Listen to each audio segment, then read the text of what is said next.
এই মুহূর্তে চলে আসলাম রাজশাহী তাহিরপুর গরুর হাটে। আজকে এখানে প্রচুর ক্রেতা এবং বিক্রেতা। এখানে ক্রেতারা জানাচ্ছেন যে আজকে গরুর দামটা বেশি হওয়ায় প্রচুর পরিমাণে বিক্রেতা তাদের গরু নিয়ে এসেছে। আর এই গরুগুলো প্রায় সবগুলোই ষাঁড় এবং এর গরু। এখানে বড় গরুর আমদানি বেশি হয়েছে। আজকের বাজারে দাম ভালো, তাই বিক্রেতারা খুব খুশি। এখানে বাংলাদেশের বিভিন্ন অঞ্চল থেকে গরু ব্যবসায়ীরা এসেছেন গরু কিনে নিয়ে যাওয়ার জন্য।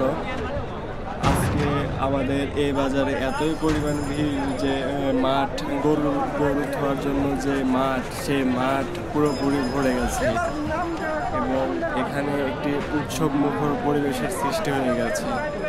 আশা করতেছি বিক্রেতারা তারা ভালো দাম পেয়ে অনেক খুশি হবে এবং তারা গরু বিক্রি করতে পারবে।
That's right.